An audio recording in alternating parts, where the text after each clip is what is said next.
Today, we are going to chat about a simple word that you can implement in your communication that is going to help you to increase the likelihood that people are going to do what you would like them to do by 30%. My name is Tasha Smith, and I am the founder of Emerge Sales Training. We help network marketers increase their skills in leadership and recruiting and sales while being a good human. And I want to share a study with you that I read a while back. I was reading the book, The Science of Selling, and this study blew my mind. And the concept is that all we have to do when we're communicating, and maybe that's a little bit extreme, so probably not all we have to do. There's lots of different ways to gain buy-in or agreement when we communicate, but the simplest strategy is just to give people a reason. And the formula, when, a lot of times we'll ask people for things like, watch this video. Maybe all we need to do is say, watch this video because it will help you with your business.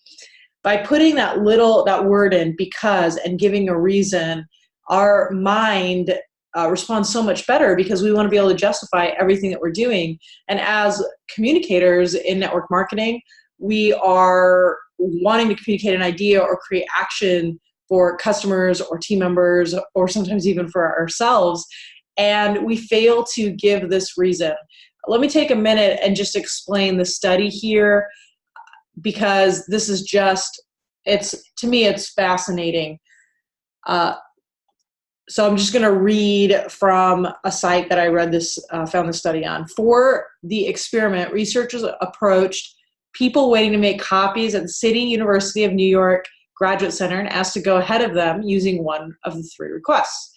Request number one, excuse me, I have 5 pages. May I use the Xerox machine? So they're trying to cut.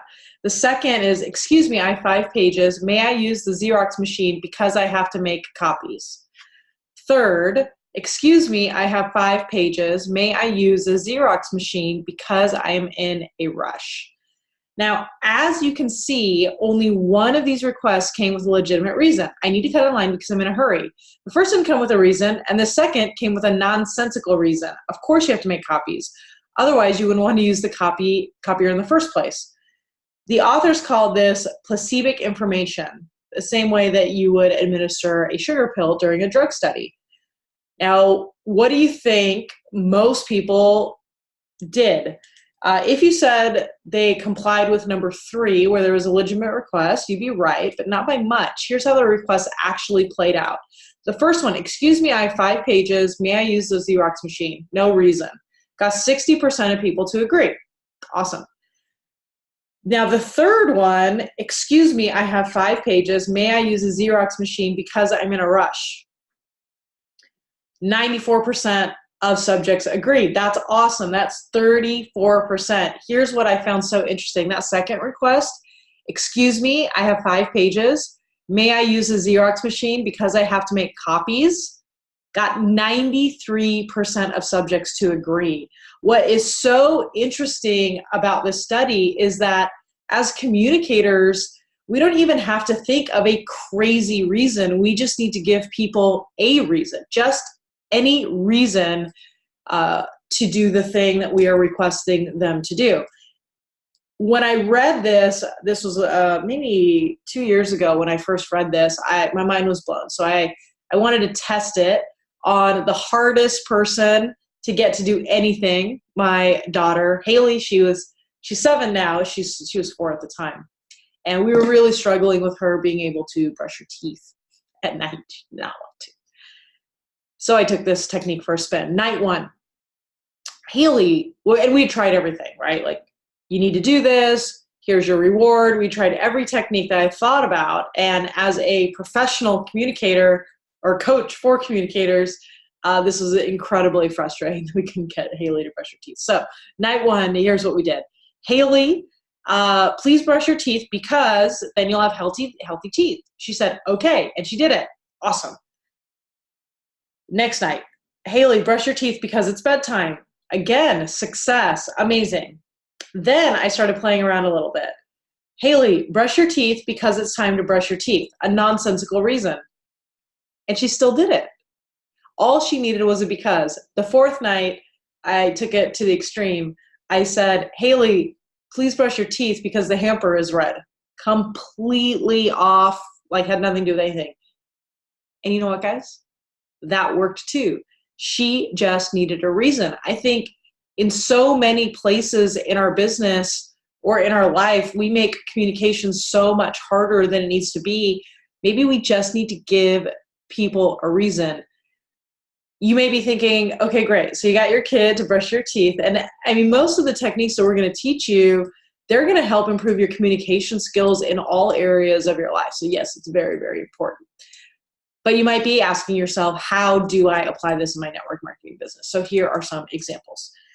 Number one, let's say you are trying to have your customer put in their credit card so that they can set up their recurring order. You know the benefits of the recurring order, the customer, not so much yet. We might just say, do you want to do you want to place your second order or set up this auto ship? What about instead of you said, I recommend that you set up your next order because it will save you time. You're going to skyrocket the likelihood that your customer does that action. Let's say you are talking to someone about referrals. You can now say, connect me with people that you know that this would be a good fit for because it will help them with their health goals. A really simple reason will increase your results. And of course, their results. It's a win-win for everybody. Let's say you're working with a team member. You can say, let's practice this because it will make you more confident. Or maybe you're working with the customer and you say, let's order this today because then it will arrive on Saturday. And these simple reasons will help the person you're talking to justify what it is that we're doing. I don't want to encourage you, although I thought it was super interesting that Haley brushed her teeth because the hamper's red. I do not encourage you to use false reasons. Obviously, we must use our powers for good and not evil. But I just want to make things easy for you. Go through the outlines that you have for all your various appointment setting or lead generation or whatever conversation outlines you have, and just go through and see where can I use the word because and put a reason. And I'm sure that's going to help you to improve your results without having to be high pressure, salesy, manipulative, or anything like that. I hope this was helpful for you today. Let me know what you think, and I will talk to you soon.